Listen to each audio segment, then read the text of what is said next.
Good day to all of you. I am Kuldeep Sharma from Suruchi Consultants, your dairy guru. Today, I'll be taking you through the journey of how to set up a dairy plant.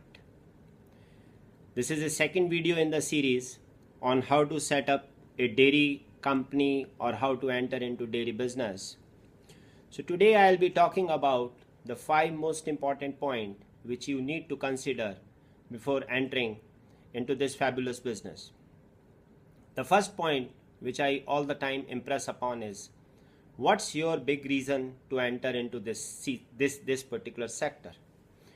You have to identify that why you want to enter into dairy industry, why you want to set up a dairy plant. If this dairy plant is coming as an extension to your dairy farm, then it is perfectly fine. But if you are setting up a dairy plant independently, then you should have a strong reason. Do you love milk? Do you love food? Do you love young generation getting pure food? Have you got some kind of value system instilled in you which forces you to enter into this particular industry? If none of these reasons exist, or if you don't have a strong reason to come, then just don't enter into 365 days business, 24/7 business. Because then it may pose some problem for you. And I am talking about this industry from Indian context, but it is applicable to most of the developing countries also. The second point is, do you have enough capital? Most of the time, entrepreneur looks at the cost of plant and machinery and then immediately plans to jump into this business, anticipating that he has got enough funds to set up the plant. Setting up the plant is hardly 20 to 25% of the total project cost. You need to invest for land, for building.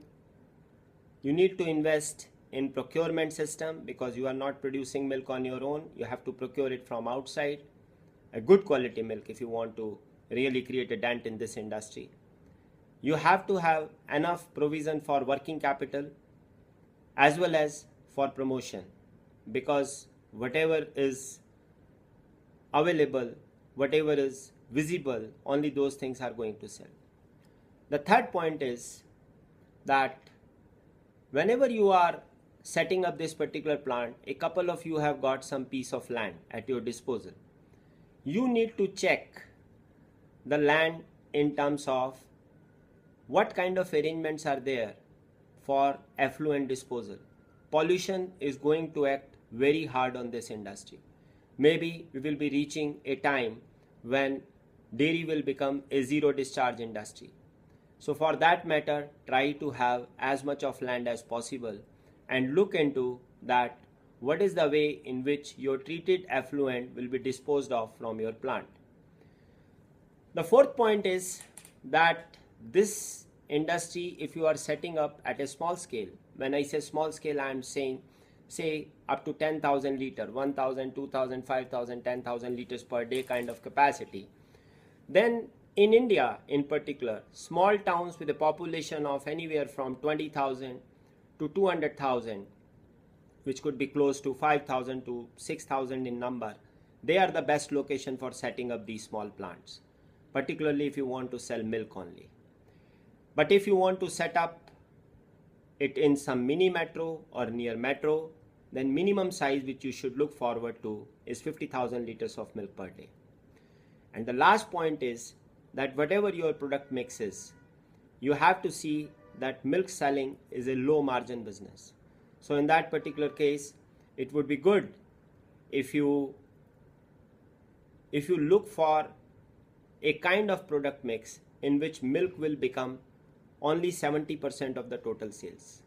The other product combinations which are working very well and having very high growth are in the form of curd, yogurts, lassi, buttermilk and paneer. Even cheese is a very interesting line from Indian perspective.